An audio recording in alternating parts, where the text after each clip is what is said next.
Muy buenas noches.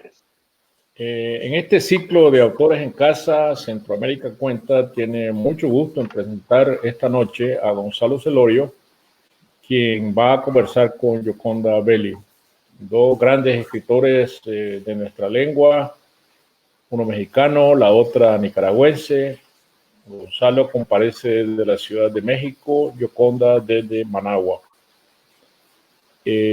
Gonzalo ha publicado últimamente la tercera de una trilogía de novelas, Los Apóstatas. Seguramente vamos a hablar de ese tema esta noche entre Gioconda y Gonzalo, y que pertenece a este ciclo donde también están Tres lindas cubanas y El metal y la escoria.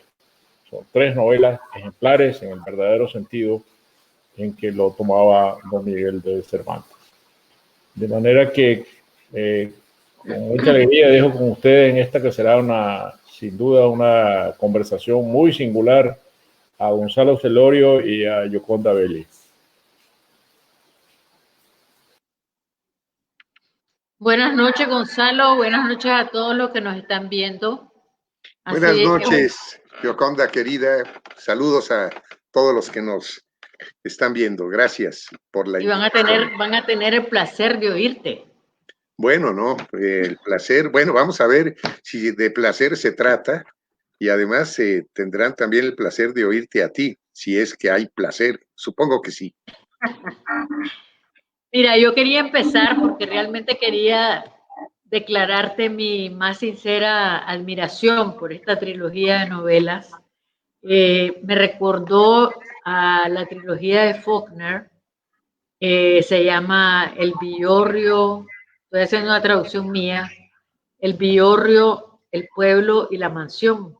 Sí. De los Snopes, ¿no? Pero esta trilogía tuya no es ficción, sino que hablas directamente de tu familia. Y en cada libro encontrás la manera de estar directamente presente, pero también al margen. Eso me encantó cómo lo manejaste, ¿no? Cómo manejaste tu presencia dentro de eso. Y me pareció a la vez arriesgado y genial.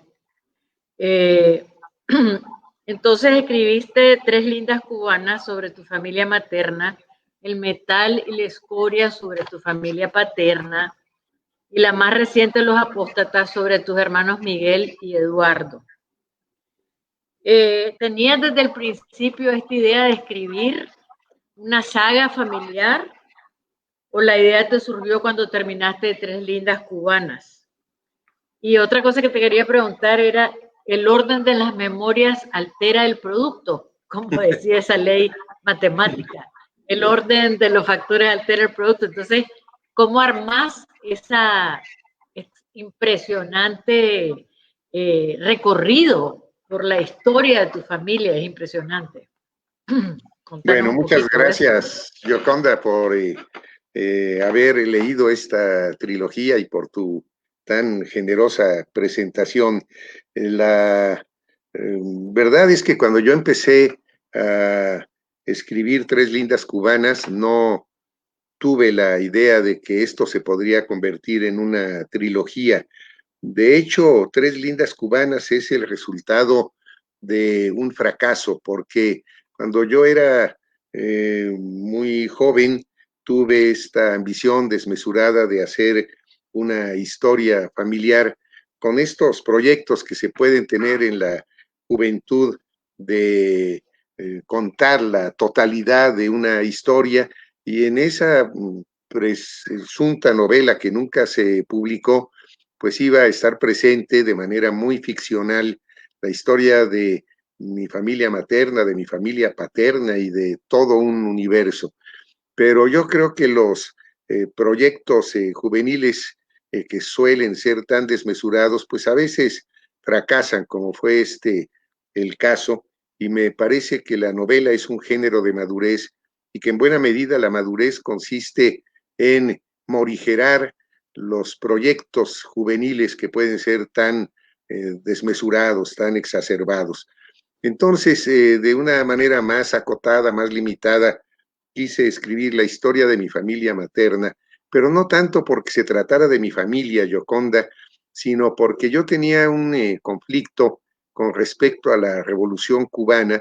Mi madre era cubana, de ahí el título de la novela, porque trata de la historia de mi madre y de sus dos hermanas, que tuvieron estas dos hermanas destinos muy diferentes. Una abrazó la causa de la Revolución Cubana con mucha vehemencia, murió en Cuba absolutamente convencida de los logros de esa revolución, y otra, en cambio, murió en el exilio en Miami de una manera muy solitaria y muy triste.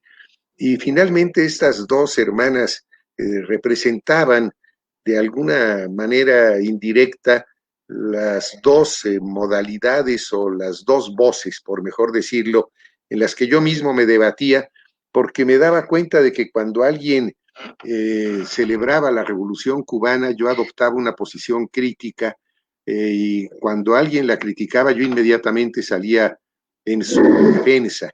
Y esto me estaba volviendo un poco esquizofrénico, y bueno, lo que hice con esta novela fue de alguna forma exorcizar este problema, este conflicto.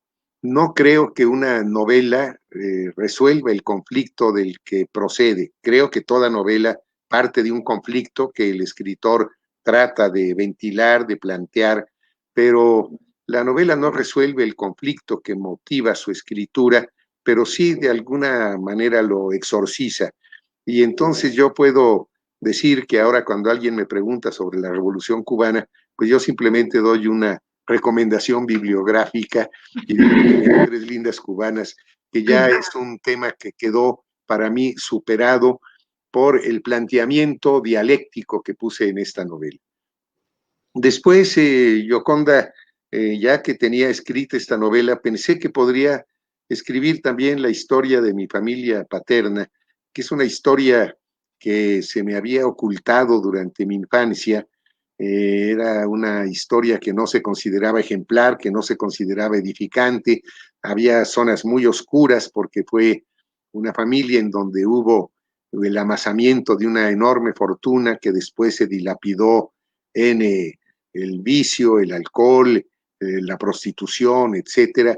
Y entonces esa era una parte vetada para mi propia familia, Gioconda, y por eso me entusiasmó mucho, justamente porque se me había ocultado, se me agudizó la curiosidad de poder indagar en esa historia, y el resultado fue Tres lindas, fue El metal y la escoria. Y ya después pensé en esta tercera novela, pensando primero solamente en mi hermano mayor, que de alguna forma fue mi padre sustituto, porque mi padre biológico murió cuando yo era muy niño.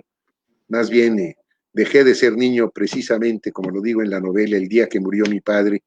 Y ese hermano mayor, pues fue mi tutor, fue mi mentor, fue quien me modeló, quien me dio el gusto por la literatura, por los libros, por la cultura, etcétera. Y ya estaba yo en esa historia, en una historia con respecto al padre, como hay tantas novelas, y finalmente se me ocurrió que podría contar al mismo tiempo, en paralelo, la historia de otro hermano, porque ambos habían tenido una vocación religiosa y después habían apostatado, y de la misma manera que mis tías habían tenido destinos distintos, también estos dos hermanos habían tenido destinos contrapuestos. Uno acabó enloquecido con una especie de obsesión satánica terrible, y otro, en cambio, permutó su vocación religiosa por una vocación social, política, por una militancia muy comprometida, y acabó, y por eso también me resulta tan importante que tú seas ahora esta interlocutora, porque acabó precisamente involucrándose en el proceso de la revolución sandinista en Nicaragua, y vive todavía en Nicaragua. Esa es la historia. Te iba a preguntar precisamente cómo ese mito de la Revolución Cubana, esa fe en el cambio posible, que poco a poco se va perdiendo, ¿no? Cuando tu hermano Eduardo viene a Nicaragua, vos admiraste eso y crees vos que pensaste vivir vicariamente a través del el cambio, digamos, una revolución que había acabado no siendo lo que se pensaba que podía ser, y ver si esta otra revolución cumplía ese cometido. Si eso, porque es interesante para mí cómo escogiste, ¿no? En cada libro de la trilogía, tus protagonistas. Y en el caso de los apóstatas, es muy interesante esa relación con tu hermano Eduardo, con Nicaragua, cuando uno lee Tres lindas cubanas y ve tu debate, ¿no? Entre la revolución cubana, además vos has sido un hombre con los 68 de México, o sea que tu vocación social, tu posición política ha tenido una vena socialmente, digamos, de cambio, de querer cambios. Entonces eso me llamó la atención, si vos no, si no solamente había el elemento de tus hermanos como apóstatas, que vamos a hablar de eso después, sino también ese elemento que lo llevó a él a Nicaragua, si no te llevó a vos a también reanimar tu esperanza en la posibilidad de una revolución, puesto que ya tu esperanza con la revolución cubana se había disminuido. Sí, eso ya en el momento de la escritura, pero en el momento de la historia a la que hace alusión las novelas, esa visión de la Revolución Cubana todavía no llegaba a su punto crítico. Efectivamente, yo pertenezco a una generación que se desarrolló en su adolescencia, en su primera juventud, bajo esta especie de gran esperanza que fue la Revolución Cubana. A mí me tocó ser partícipe del gran movimiento estudiantil de 1968 en México, que curiosamente se inició con una gran manifestación el 26 de julio de ese año en conmemoración de algún aniversario del asalto al cuartel Moncada, es decir, que la Revolución Cubana, con 9 años de anticipación, había de alguna manera inducido también este proceso de ruptura tan sismático que fue el movimiento del 68, y que cambió mucho las mentalidades y la lucha generacional, la visión del mundo. Y yo después, al ser de alguna forma uno de los herederos de este espíritu revolucionario de Cuba, pues me aficioné mucho a Cuba, viajé infinidad de veces a Cuba, me he dedicado en términos académicos al estudio de la literatura cubana, y además traté en alguna ocasión, cuando desempeñaba un alto cargo en la Universidad Nacional Autónoma de México, de crear una casa de la universidad en La Habana, cosa que fue absolutamente vetada porque en Cuba les dio mucho miedo la A de la autonomía universitaria. Entonces ese fue un fracaso que también me decepcionó, lo cuento en esa novela, pero cuando mi hermano Eduardo tuvo esta vinculación en primer lugar con las comunidades indígenas de México, pues yo tenía un pensamiento pues muy similar al suyo, los dos pertenecíamos más o menos a la misma ideología, éramos muy cercanos en términos de edad, me llevaba solamente 2 años, y yo tenía también esta esperanza, y además, bueno, después todo este apoyo que Julio Cortázar le dio a la Nicaragua tan violentamente dulce, bueno, pues a todos nos entusiasmó como una nueva alternativa, como la renovación de una esperanza. Y bueno, en la novela primera cuento, pues sí, esta especie de gran cisma en mi apreciación de la Revolución Cubana, pero después también en la novela de los apóstatas veo cómo la revolución nicaragüense de alguna forma ha traicionado en el estado actual los principios que llevaron precisamente a esa revolución. Y bueno, pues esto está planteado. Curiosamente, estas 3 novelas, Gioconda, hablan de 3 revoluciones, son novelas que se ubican en 3 espacios distintos.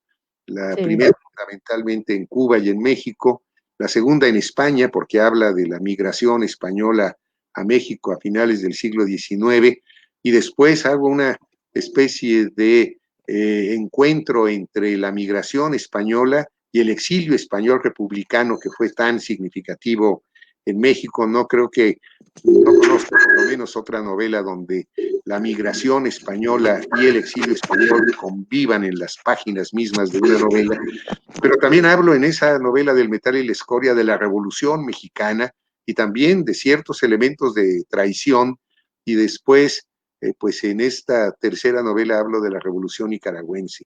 Yo lo que quiero decir es que el hecho de que cuente la historia de mis ancestros y de mis familiares cercanos no es más que una circunstancia. La verdad, yo no quisiera que se considerara que mi obra novelística es la historia de los hermanos y de los papás de Gonzalo Celorio. Los he elegido porque creo, como podría haber elegido a otros personajes, que pueden sus vidas ser contadas en clave novelística porque representan a ciertos momentos históricos, creo que muy importantes, y pueden también representar personalidades que tienen un alto sentido novelístico, en mi opinión. Pero yo tengo una pregunta provocadora para vos, porque Jung habla de la necesidad que tenemos todos de individualizarnos, ¿no? Sí. De separarnos de la familia y sus mandatos. ¿Crees que esa identidad que vos contás de tipo 3 mosqueteros, que tu mamá los hacía practicar de todos para uno y uno para todos, donde se pasaban la ropa, se pasaban esto, o sea, vos tenías 11 hermanos y hermanas, que para mí no lo puedo ni concebir. Entonces, a mí, ¿no crees vos que esa filosofía de clan, en cierta manera, ha sido el motor subconsciente? O sea, tu necesidad de individualizarte frente a esa multitud con la que vivías y a ese estado casi de identidad mezclada con todos tus hermanos, porque vos contás el cuento ese, me pareció maravilloso, de la foto de tu Boy Scout, ¿no? Que tu hermano Eduardo pusieron esa foto porque ustedes se parecían y tu mamá no tenía tiempo de buscar la tuya, y tenés una escena extraordinaria donde se ve cuando Eduardo llegas a la boda ya en Nicaragua y te queda viendo y es como que él va, como vos decís, él sentía como que vos ibas caminando hacia él mismo, ¿no? Que como que era la misma persona caminando hacia sí misma. Entonces a mí me llama mucho la atención que hayas tenido esa experiencia tan particular de crecer en esa multitud, en esa forma en que vos lo contás, porque lo contás con es muy divertido, ¿no? Y quisiera que le contaras a la gente cómo fue eso, pero también me parece que estas novelas tienen que ver con eso, tienen que ver con una necesidad tuya también de ser apóstata en una forma literaria, digamos, que es el apos que está fuera, ¿no? Y esta que tiene una posición frente a la comunidad de la familia. Entonces, contanos un poquito qué pensás de esto que te estoy diciendo. ¿Cómo no, Yoconda? Bueno, pues creo que has puesto el dedo en la llaga. Sí, efectivamente, soy el 11º hijo de una familia de 12. A mí a veces me han preguntado, ¿y cómo te decían de chico? ¿Chalo? No, a mí me decían chiquillo de mierda. ¿Pero por qué chiquillo de mierda? Es que mi padre, que ya era un hombre de edad, pues se le arrebujaban los nombres de todos sus hijos y empezaba a decir, a ver, Miguel, Alberto, Carlos, Benito, Ricardo, Jaime, Eduardo, como te llames, chiquillo de mierda, ven para acá. Entonces, claro, como yo era el último, pues ahí iba a hacer lo que me indicaran. Y sí, efectivamente creo que para que una familia de 12 haya podido de alguna manera sobrevivir, se necesitaba una disciplina entre monacal y castrense, y en ese sentido la equidad, realmente como una especie de comunismo primitivo, era la que se imponía con todo rigor en mi vida doméstica, en mi vida familiar. Mi madre siempre decía, es que todos mis hijos son iguales, y nos trataba realmente con una equidad absoluta. Y uno trataba siempre de diferenciarse, porque si uno se descuidaba, pues los hermanos le robaban la novia, o le robaban los calcetines, o le robaban la identidad. Y esto que cuento en esta novela del metal y la escoria es cierto, porque cuando yo me metí a los Boy Scouts y me dieron una credencial, era un tríptico verde, lo tengo muy presente en la memoria, y tenía un óvalo donde yo debería poner mi fotografía, y una tarde le pregunté a mi mamá si tenía una fotografía mía para ponerle en mi credencial. Una credencial es aquello que dice que tú eres tú, no sirve para otra cosa. Y además ahí estampé mi primera firma, y ya a la hora de pegar la foto, pues mi madre no encontraba ninguna, sacó de un alto ropero una caja con fotografías, buscó y no había ninguna mía, y pues me dio una de mi hermano Eduardo, y me dijo, bueno, pégale esta, que total, pues todos mis hijos son iguales. Esa idea de que todos mis hijos son iguales, a mí me llevó 22 años de psicoanálisis, y no pude solucionar ese problema identitario de que mi primera credencial tuviera la fotografía de mi hermano Eduardo. Entonces, sí, yo creo que la escritura para mí ha sido también un mecanismo de identificación propia, porque escribir no nada más es escribir de los demás, Gioconda, y tú lo sabes cuando escribes una novela como Las fiebres de la memoria, por ejemplo, que es una historia que tiene mucho que ver con mis novelas en el sentido de recuperación de la memoria histórica, de la memoria familiar. Y es que uno quiere, al conocer a sus ancestros, finalmente conocerse a sí mismo. Pero eso no pasa solamente cuando uno escribe sobre su familia. Yo creo que la literatura siempre tiene un sentido especular, es decir, que no nada más la página es un lugar donde uno anota lo que imagina, lo que inventa, lo que recuerda, sino es también un espejo donde se está viendo de manera constante. Y no solo ocurre en la escritura, creo que también ocurre en la lectura.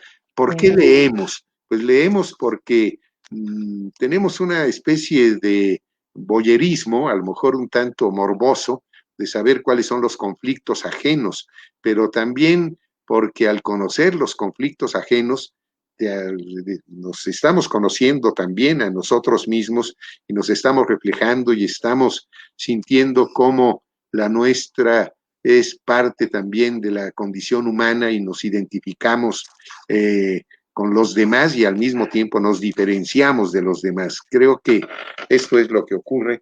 Y sí, en ese contexto en donde yo viví, pues había que identificarse, había que buscar la singularidad, y yo la encontré a través de la literatura, y al hablar de los demás, los diferencio de mí mismo, pero también me identifico a mí mismo con una singularidad frente a un entorno que siempre se me presentó como homogéneo, como sistemático, como de rasero común. A mí me parece que se puede llamar como, yo estuve pensando que esto es como una autobiografía acompañada. Pues O eso sea, está muy bien. que no es una autobiografía, porque también tiene un montón de ficción, de novela. Sí. Obviamente a mí me fascinó la estructura literaria que vos le haces, que haces a cada libro, porque cada libro es diferente, ¿no? La estructura literaria de Tres lindas cubanas, donde vos estás visitando Cuba, entonces hay digamos, como historias paralelas, ¿no? Lo que te está pasando a vos, lo que está pasando dentro de las casas de tus tías, cómo las vas a visitar, que por cierto, tu capacidad de descripción, Gonzalo, es extraordinaria. Realmente lo deja uno pasmado, porque, bueno, después vamos a hablar de otra cosa que me fascinó de tus libros, que es las listas, ¿no? Las listas, sí. Las listas que haces son geniales. Pero yo veo que vos tenés memoria como fotográfica, o tenés una memoria visual extraordinaria, porque esa entrada a esa casa de tu tía en Cuba, la tía Ana María, yo estaba ahí, o sea, y cuando te lleva a conocer toda la casa, y la tía Rosa, o sea, realmente la descripción es preciosa y es tan fina, tan detallada, ¿no? Entonces, eso me encantó, esa idea de recrear, no solamente es un cuento de que tu familia, sino que también nos estás metiendo en ese ambiente, tiene una dimensión social importantísima, ¿no? Cómo esta Ana María me encantó cuando dijo que los discursos de Fidel Castro, lástima que se les estaban haciendo muy chiquitos, porque sí. Después de 9 ya horas. no eran de tantas horas y a ella le encantaba que fueran de tantas horas. Entonces, eso, ¿cómo haces? O sea, ¿cuál es tu proceso creativo en ese sentido para evocar, para poder reflejar todo eso? Contanos esos secretos de novelista, porque son fantásticos realmente. Bueno, gracias, Gioconda. Yo creo que la definición que acabas de dar es muy interesante, de una autobiografía acompañada. Y sí, hay un trasfondo autobiográfico, pero yo sigo insistiendo en que se trata de novelas realmente, porque el elemento ficcional es muy importante y porque además el tratamiento es un tratamiento novelístico. Y yo creo que una novela es aquello que tiene un tratamiento novelístico. Y eso la hace diferente de otros discursos. La Doris Lessing decía que toda novela es autobiográfica. Toda novela es autobiográfica, sí, aunque sean las novelas más fantásticas y más evasivas de la propia personalidad y escritas más en tercera persona, tienen un trasfondo autobiográfico. Sí, por supuesto, pero yo creo que ahí hay un juego de personas narrativas que a mí me ha resultado muy conveniente. En primer lugar, yo cuento en primera persona aquello de lo que yo fui testigo presencial, aquello que me ocurrió a mí, aquello de lo que yo puedo dar fe, de lo que puedo dar cuenta. Pero, por ejemplo, en esta última novela yo hablo de la vida de mi hermano Miguel, pero mi hermano Miguel me llevaba 22 años, de forma tal que yo no pude conocer de manera directa su infancia y su primera juventud. Él me conoció cuando yo acababa de nacer y él ya tenía 22 años, y en cambio cuento toda su infancia y cuento su primera juventud, cuento sus relaciones amorosas. ¿Qué hago entonces para contar esto? No me gusta el narrador omnisciente, porque siempre cuando uno está escribiendo fragmentos en primera persona, ese narrador omnisciente como que no se sustenta, no puede alternar con comodidad con un narrador que escribe en primera persona. Tú puedes escribir algo en primera persona y algo en tercera persona con un narrador omnisciente, pero la combinación es difícil. Y a mí se me ocurrió una idea que creo que me ha resultado muy provechosa, que es el hecho de que la novela me cuente a mí, su escritor, lo que yo no viví presencialmente. Y ocurre un milagro verdaderamente fascinante, que la verdad es cierto. Yo le doy a la novela una serie de datos y la novela, de manera prodigiosa, de manera milagrosa, me los devuelve como artículos manufacturados ya en un discurso. Es decir, que todo aquello que yo no pude vivir, yo pues le doy a la novela datos y la novela empieza a contarme a mí la historia de mi familia, como nos cuentan las historias de nuestra familia en segunda persona. A mí me decían de chico, es que tu abuelo esto, o tu mamá tal cosa, o tu papá. Siempre hay alguien que te cuenta a ti la historia, y eso a mí me ha funcionado muy bien, porque yo cuento en primera persona lo que yo viví, pero la novela misma me cuenta a mí lo que yo no viví. Y entonces me dice, dice, interlocutor, ¿no? Eso me llamó muchísimo la atención y me pareció genial. O sea, cuando vos tenés esa otra voz que habla, que uno sabe que es tu misma voz, pero no es tu misma voz. Claro. O sea, que hay ese juego, ¿no? Y también cuando en Los Apóstatas me gustó mucho el juego que hay con el novelista, porque ahí ya entra no solamente una voz anónima, como aparece la que entra en El Metal y la Escoria, que es una voz, esa que vos estás hablando, sino que también en Los Apóstatas hay esa otra voz, que es la voz del novelista, donde realmente vos estás hablando como escritor, ¿no? Dentro de la misma novela, cómo voy a escribir esto, que, no, o sea que lo que me pareció muy interesante era que cada libro tiene su propia manera de entenderse consigo mismo, ¿no? Sí, porque cada libro es distinto. Sí. Y por eso respondo, aunque ya tardíamente, a la pregunta que me hiciste, si el orden de los factores altera el producto. Yo estoy convencido que el orden de los factores en literatura sí altera el producto, pero en estas novelas, cada una de ellas se puede leer de manera independiente y creo que cada una de ellas tiene autonomía y que no importa el orden de lectura.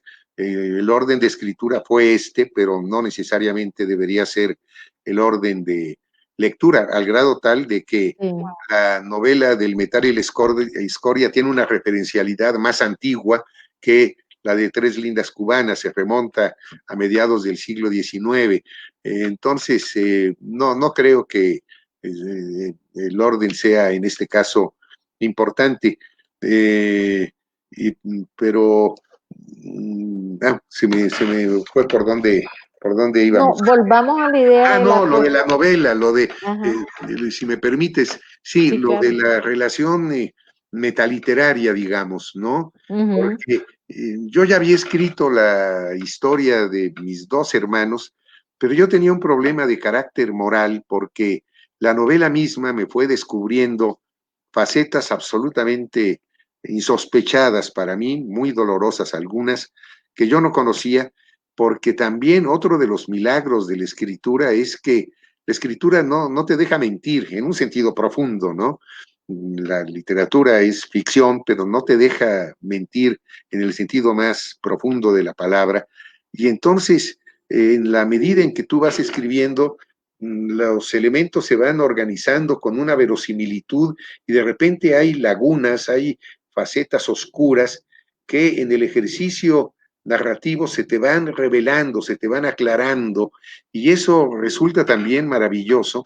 Y en el propio proceso de escritura yo me enteré de cosas que no tenía la menor idea de que habían ocurrido y que la escritura misma me las fue revelando. Y las escribí y pensé que, ya que tenía la novela completa, que el problema moral que me imponía el publicar esa novela ameritaba el que yo hiciera una disquisición sobre el acto de escribir y sobre el acto de publicar, porque esta última novela pues puede herir muchas susceptibilidades porque revela secretos, muchos de ellos que podrían parecer inconfesables, porque puede tener consecuencias en la publicación por que la novela finalmente adquiere una condición denunciatoria. Y entonces consideré que debería entreverar con la historia de la novela que ya había contado, la historia de la escritura de la novela, que en mi opinión es tan o más fuerte que la historia que la novela cuenta. Y eso me pareció realmente muy interesante. La tuve que dejar descansar un año. Yo ya la había entregado a mis editores en Madrid y la retiré porque pensé que era necesario añadirle esta reflexión sobre la escritura de la novela, que no es nada novedoso por otra parte, Gioconda, porque hay muchos escritores, sobre todo aquellos que se orientan por el camino de la hoy llamada autoficción, que también tienen como tema de sus novelas la historia de la escritura de la novela que estamos leyendo. Bueno, eso está en el Quijote, por supuesto, ¿no? Que eso es una maravilla, porque casi todo está en el Quijote. Pero pienso, por ejemplo, en Tomás Eloy Martínez en su novela Santa Evita, en la que cuenta la historia de la escritura y de la investigación del caso de Perón.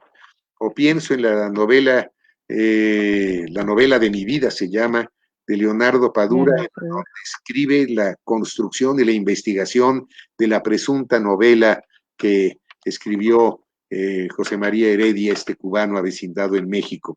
Y pienso en casi todas las novelas de Javier Cercas, en donde el proceso de escritura es parte de la trama novelística, ¿no? Fíjate que yo me acuerdo de una novela que me fascinó. A mí me gustó mucho Lawrence Durrell, que escribió Justine, ¿no? El Cuarteto de Alejandría, maravilloso. Sergio Ramírez y yo, cuando estábamos en el exilio, nos pusimos nombres de... Él se llamaba Baltasar y yo me llamaba Justine. Muy bien.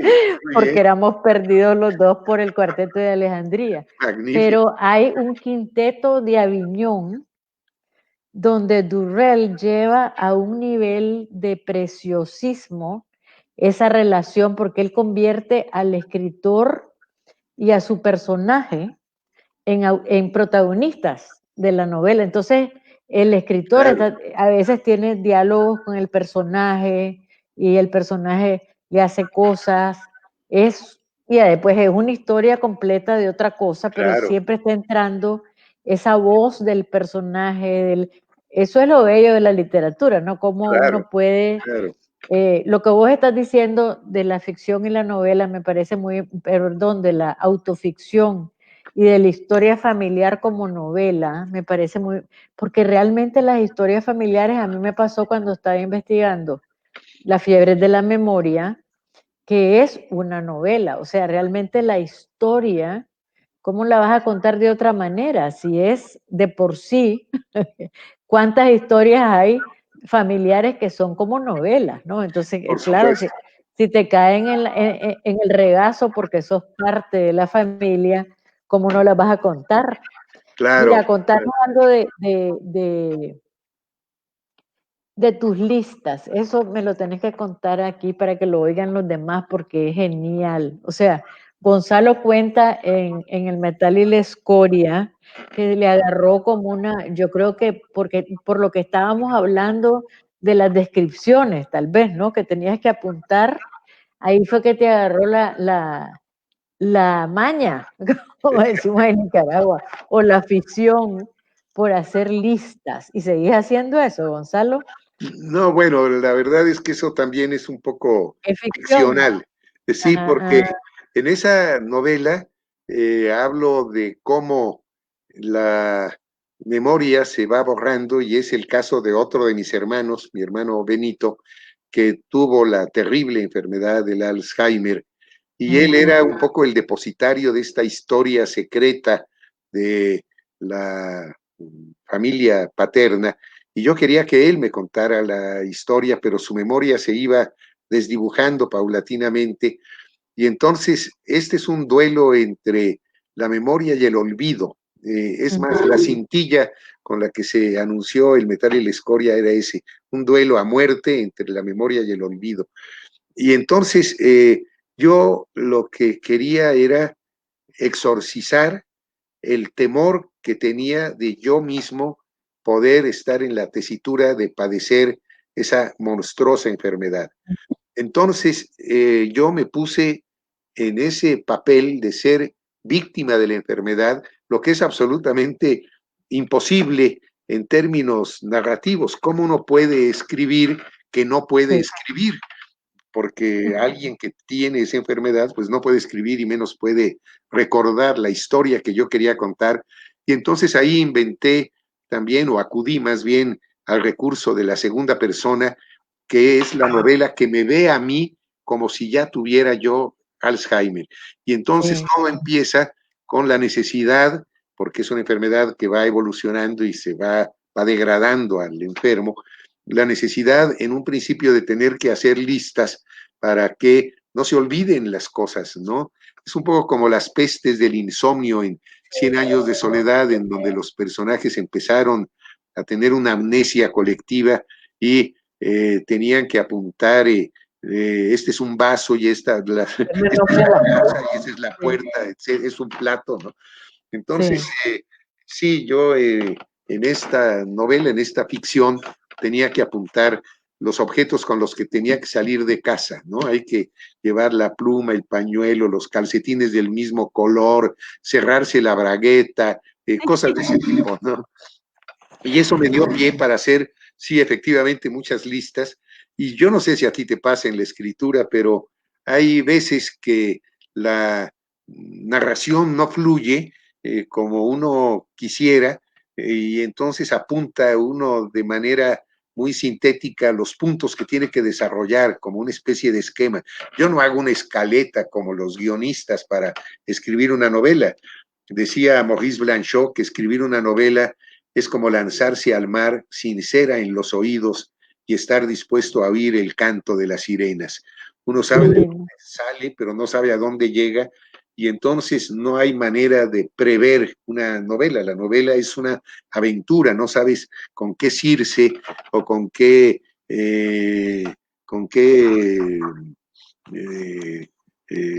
Hades te vas a encontrar en el camino para llegar a Ítaca. A mí me encanta lo que dice Virginia Woolf, ¿no? De la isla en la niebla, que uno tiene que construir un puente. Dice que la novela es como una isla que está en la niebla, sí. Y que entonces construyes un puente y solo en la medida en que te vas acercando se empieza a disipar la niebla. Ah, y para mí eso, sí, es bellísimo. Y para mí lo más fascinante de la novela y por la razón por la que me gusta escribirla es porque es un proceso de descubrimiento. Sí, sí. Y eso te quería preguntar, porque cuando lo que más me ha costado a mí en esos términos fue mi memoria, o sea, escribir El país bajo mi piel.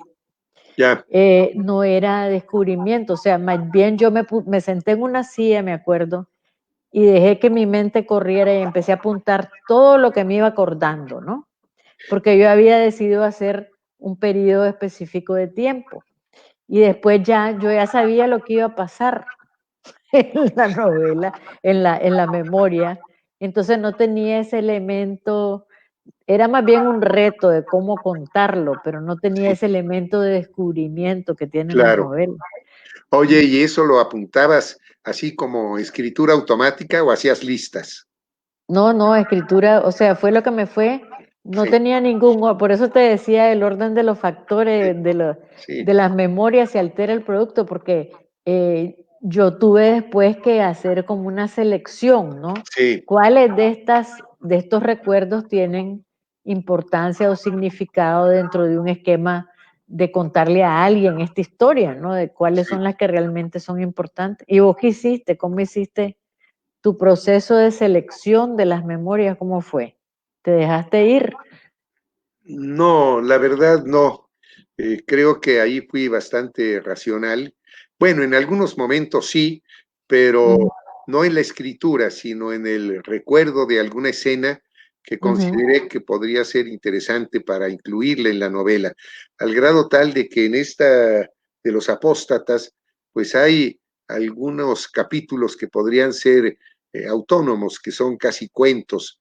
Por ejemplo, cuando relato que yo dormí con el hombre de Tepexpan, que es el hombre más antiguo de Mesoamérica, que Santiago Genovés consideró después en sus investigaciones antropológicas que no era hombre sino mujer, cosa que me tranquilizó mucho, y que yo dormí con los huesos del hombre de Tepexpan porque mi hermano Miguel era el arquitecto que hizo el museo de sitio y llevó esas osamentas antiquísimas a la casa, y estaban en la literatura, en la litera que había dejado vacante mi hermano Eduardo cuando se fue al convento. Pero en fin, ese es un cuento que está ahí porque dije, lo quiero poner, esa historia, pero no es que haya fluido de una manera más o menos automática, sino que pensé que debería de incluirlo, ¿no?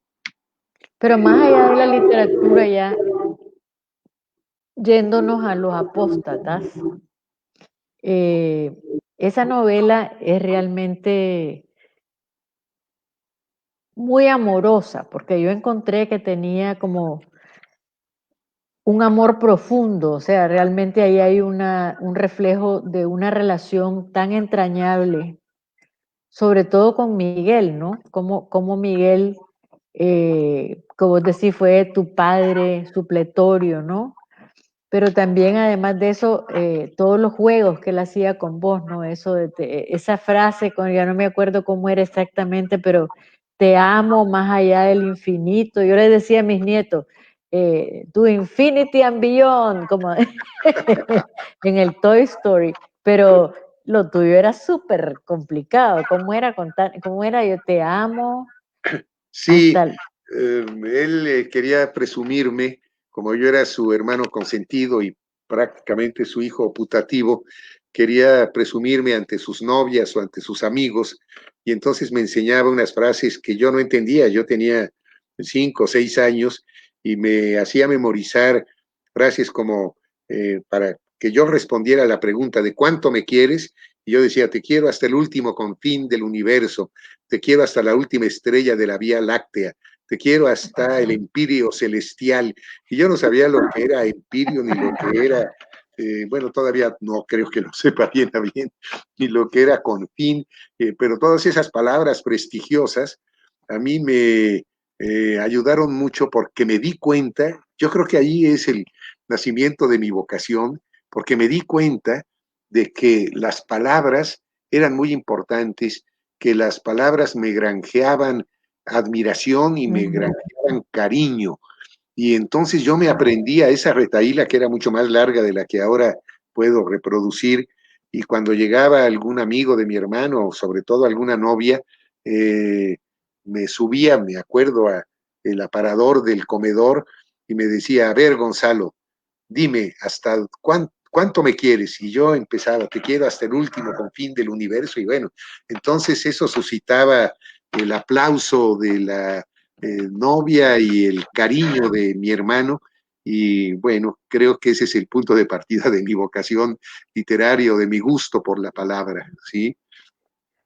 Sí, por eso digo que la novela en eso tiene para mí una raíz tan profundamente humana, en el sentido de cómo uno está unido, ¿no? A los hermanos, como algunos de los hermanos se convierten en esa casi una prolongación de uno mismo, y cómo ese proceso de separación, ¿no? Que aunque es necesario, es como la separación del niño con la madre, ¿no? Y vos lo contás de una manera que cualquiera que ha tenido hermanos, ¿no? Aunque no hayan sido 12, se relaciona con esa relación que a la vez es complicada. Yo me imagino tu relación con esa desviación, digamos, al fin de la vida de Miguel, cuando de ser un arquitecto maravilloso, un hombre que tenía una biblioteca extraordinaria, de repente se empieza a volver a interesar tanto por el satanismo, ¿no? De una manera estudiosa, ¿fue así? Sí. O sea, era un estudio, digamos. Pero yo tengo un hermano, por ejemplo, que lo quiero muchísimo pero que es absolutamente Opus Dei. Entonces, ¿me entiendes? Por ahí he venido, yo soy totalmente lo contrario, pero existen esas cosas dentro de los hermanos, ¿no? Que uno tiene, y yo creo que tu novela, cualquier persona que tiene hermanos la tiene que leer, Bueno, porque pues, esa novela en particular es realmente hermosa en ese sentido, porque además tocas esos aspectos del abuso, por ejemplo, cosas bien duras, pero también ¿cómo te diría? Que suceden en la vida, o sea, que no es una cosa que estás poniendo por morbo, por darle, no, sino que realmente la vive muchísima gente y que vos tenés la valentía digamos, de enfrentarla, de nombrarla. Eso me gustó mucho y me pareció un acierto que le da a tu novela. Es novela, pero al mismo tiempo uno siente esa identificación con lo que sería una biografía o sí, una memoria, ¿no? sí. Yo Que es muy hermoso. lo que quiero decir es que, en mi opinión, tienes toda la razón cuando hablas del amor, porque el propósito íntimo, no explícito, no consciente, quizás siquiera, era rendir un homenaje a mi hermano Miguel, Y también un homenaje a mi hermano Eduardo, porque a uno lo admiré como padre y al otro lo admiré como hermano y como un hombre con una absoluta congruencia entre su vida y su acción y con una consistencia política y un ideario verdaderamente incontestables. Entonces, conforme fui avanzando, me di cuenta de que también adoptaba actitudes más o menos críticas, porque yo no quería montar a mis dos hermanos en el caballo de la gloria. Yo lo que quería era retratarlos de la manera más certera, pero con el espíritu apologético, con un espíritu de homenaje y de amor, y yo espero que así se entienda. Y sí, digo de algunos pasajes y de algunas facetas de sus respectivas personalidades, cosas críticas y duras, pero es que yo creo que el amor es crítico. Y si no es crítico, pues no es amor, es complacencia, es adulación, es otra cosa. Y aquí yo trataba de profundizar en estas dos personalidades y me parece que a diferencia de las otras novelas, aquí logro quizás una penetración mayor porque en las otras novelas había muchos personajes, Gioconda. Sí. No nada más son las tres lindas cubanas, hay una gran cantidad de personajes y uno está manejando muchas psicologías y además tienen una referencialidad temporal mucho más amplia, de más de un siglo. Y lo mismo ocurre en El metal y la escoria, son muchos personajes, y aquí la referencialidad es mucho más específica, son menos personajes, la verdad son dos personajes nada más. Yo quizás sea el tercero porque soy el tercer apóstata, como lo digo en el epílogo, apóstata en un sentido más amplio que el meramente religioso, el claudicante, el escéptico. Sí. Y bueno, pues creo que aquí la referencialidad es mucho más acotada también en términos temporales, porque pues me refiero solamente a las vidas perentorias de estos dos hermanos que, pues bueno, pues son vidas que transcurren en medio siglo, digamos, mientras que las otras novelas tenían casi 2 siglos de historia. Y también es verdad que uno va madurando en el proceso de escritura y quizás eso se note porque yo tardo 7 años en escribir una novela, soy un escritor muy moroso, muy lento. También es verdad que entre una novela y otra publico libros de ensayo, pero mi proceso de maduración es muy largo y creo que a lo largo de los 21 años que he invertido en esta trilogía, aunque tenía novelas anteriores, los 21 años que he invertido me han hecho ganar en madurez y en recursos, y ahora creo que pude hacer una cala más profunda en la personalidad de estos dos protagonistas.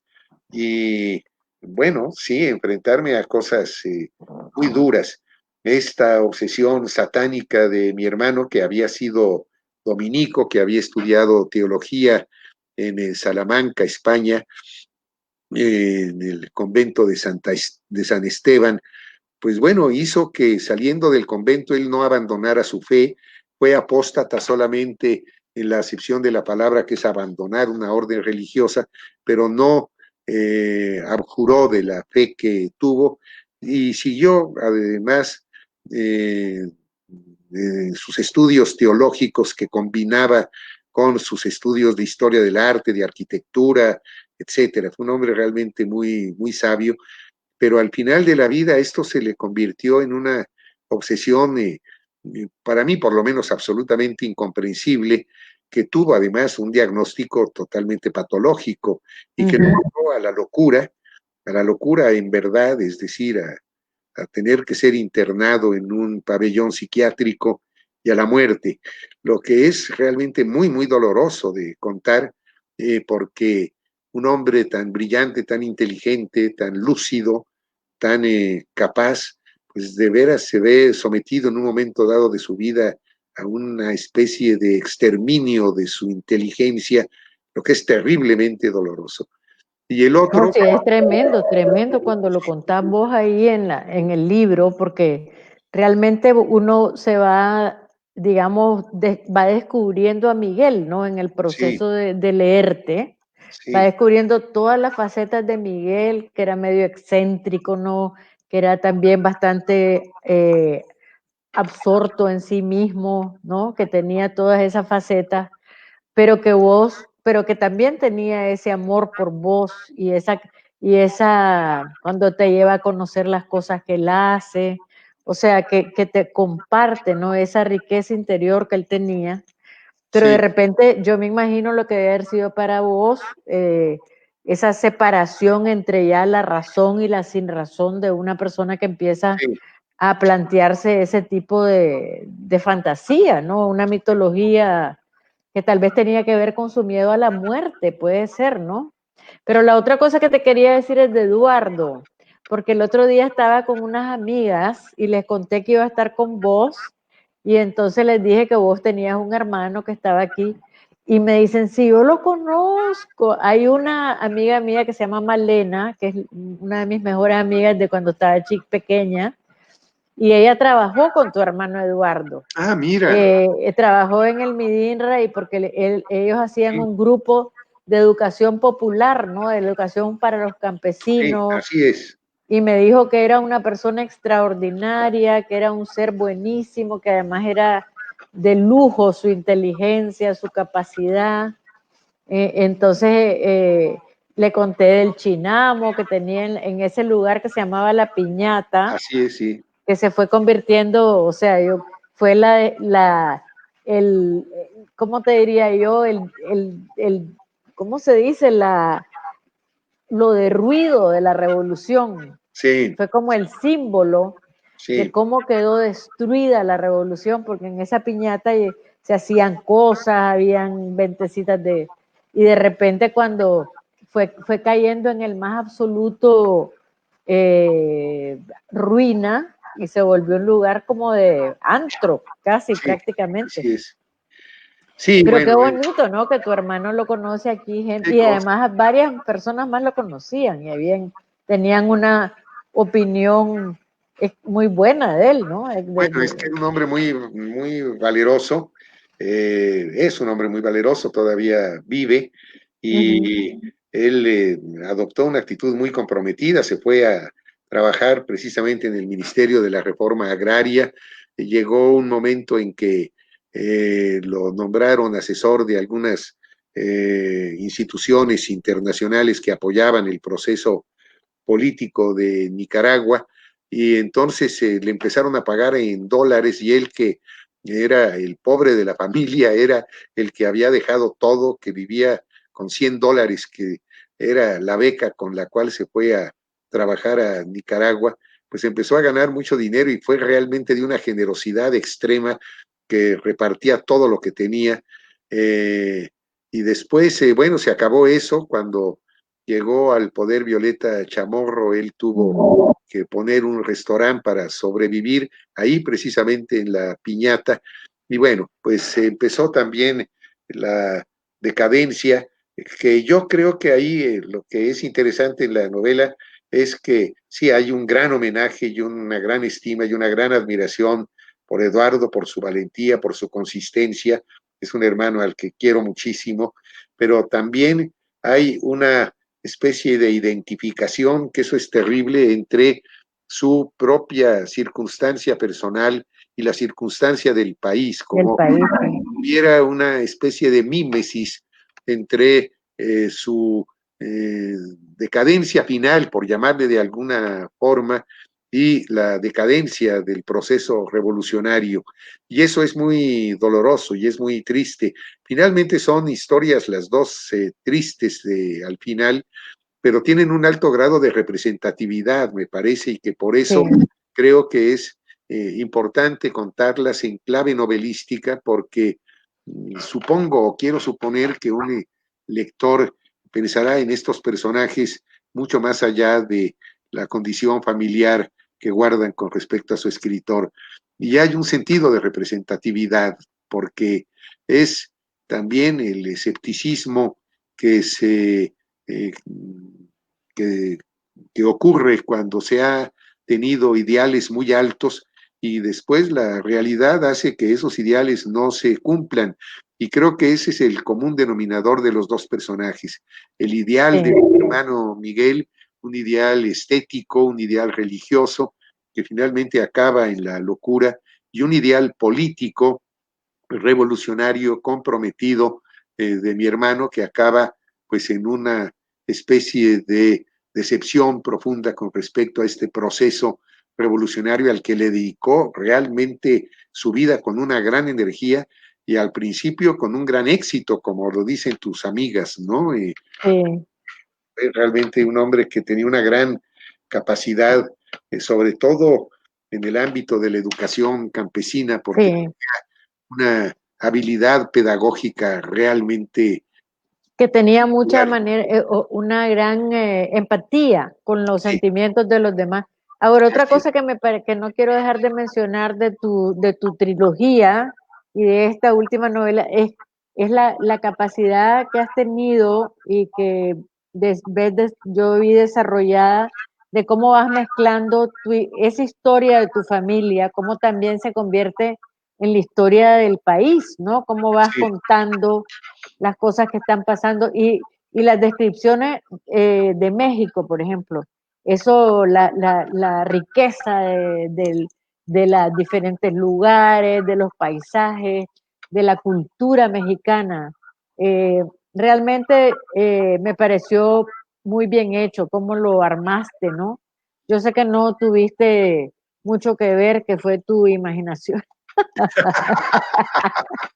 Estoy bromeando, pero realmente es extraordinario cómo lo fuiste armando, porque yo que trabajo en esto, pues yo como colega sé lo que cuesta, ¿no? Cómo cuesta ir poniendo todos esos pedazos y al principio te reconozco, cuando yo creo que fue con el metal y la escoria que empecé a ver ese juego que vos haces de del interlocutor con vos mismo, ¿no? Sí. Que dije, ¿dónde va a llevar esto, no? Pero realmente eso me pareció bien revolucionario en términos de tu manera de escribir. Bueno, la verdad es que no tanto, te agradezco mucho, pero eso está en la Ilíada, fíjate, y está en la Odisea. Es que esta presunta objetividad de Homero, que siempre se habla de la objetividad homérica, de la distancia que tiene Homero con respecto a lo que está contando y siempre contándolo en tercera persona y en tiempo pretérito, pues a veces no la cumple el propio Homero y hay algún momento en la Ilíada en donde empieza a hablar directamente con Patroclo, por ejemplo, Homero, el objetivo está, y alimenta a Patroclo y le dice, no tengas miedo, ponte tus armas, ve a luchar, y lo exhorta a que vaya a la lucha, y lo mismo hace con Héctor, y lo mismo hace con Aquiles, le regaña a Aquiles porque se quede en el barco, en fin, tiene claro. interacción. Pero es que mira, es lo que decía Sócrates, no hay ideas nuevas, solo formas nuevas, ¿no? Y la forma tuya es una forma que o sea, que no la he leído en otras novelas que tal vez, o sea, moderna, es una aplicación moderna de eso, porque vieras cuántas, he estado leyendo muchísimo lo que la pandemia no me ha servido para escribir, pero me ha servido para leer, porque Pues escribir no he podido, porque tengo demasiadas cosas en mi cabeza, la situación de Nicaragua, o sea, me tiene tan angustiada. Entonces, ¿cómo ha sido tu pandemia, tu vida en estos días, estamos hablando en encierros de cuarentena aquí, ¿no? Autores en cuarentena. Sinceramente a mí no me ha afectado mucho, porque el acto de leer y escribir, y yo me dedico a eso porque mi única función en la vida es cumplir con la condición alfabetizada de mi persona, es decir, me dedico a leer y escribir. Y das clase, ¿no, Gonzalo? Sí, bueno, doy clase, sí, por supuesto, y me encanta dar clase además. Y bueno, estoy en la academia y hago una serie de cosas, pero mi vocación fundamental es la lectura y la escritura, y eso pues lo hacía siempre y ahora lo hago pues casi igual que siempre, con algunas limitaciones, pero también con menos distracciones. Entonces, tengo por fortuna en mi casa una muy buena biblioteca. No es la de mi hermano Miguel, que ella está en algún repositorio importante donde se donó, pero tengo una muy buena biblioteca y eso hace que no salga o no quiera salir de mi casa. Alguna vez mi esposa le dijo a Sergio Ramírez, estaba Sergio aquí en mi casa, y Silvia se dejó un poco y le dijo, es que Gonzalo no quiere salir de aquí. Y Sergio dijo, no, pues si yo tuviera esta biblioteca tampoco quisiera salir de aquí. Entonces, tengo condiciones. Tengo una casa muy lejana en la Ciudad de México, estoy ya en el extremo surponiente de la Ciudad de México, ya desde una ventana de mi habitación veo toda la Ciudad de México y del otro lado veo ya puro campo.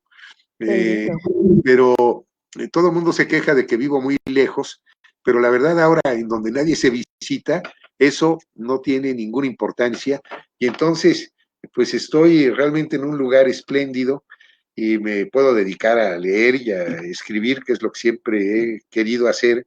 Y bueno, sí extraño algunas cosas. Extraño mucho ir a la universidad, extraño mucho la presencia de mis alumnos. Ahora tengo 60 y tantos alumnos en un curso y bueno, pues no sé bien a bien sus reacciones, no sé si se ríen de mis chistes, no sé si se emocionan con el texto que leo, pero bueno, es mucho mejor que nada, ¿no? Y no, bueno, pues la estoy pasando, creo que en términos bastante bien. de manera, Nos va a costar acostumbrarnos a la vida presencial ahora.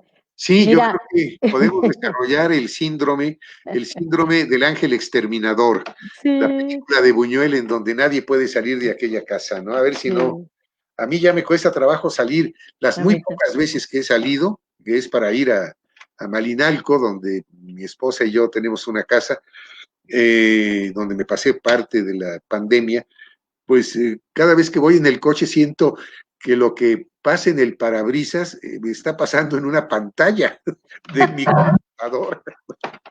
Bueno, Gonzalo, ya tenemos que terminar. Ha sido un placer enorme para mí, estoy segura que para todos los que nos están escuchando y nos van a escuchar en los próximos días. Muchísimas gracias. Gonzalo es director de la Academia Mexicana de la Lengua. Se me olvidó contar todos tus títulos al principio. Fue director del Fondo de Cultura Económica, pero léanlo por favor, que sus novelas son extraordinarias. Tres lindas cubanas, El metal y la escoria, y esta última que se llama Los apóstatas. Y bueno, hasta la próxima vez. Gracias a Centroamérica Cuenta. Y a vos, Gonzalo, un gran abrazo. Gioconda, muchas gracias. Ha sido un privilegio enorme hablar contigo. De veras, muchas gracias por tu lectura y por tu presentación. De veras, muchas gracias. Gracias a vos. Ok. Chao.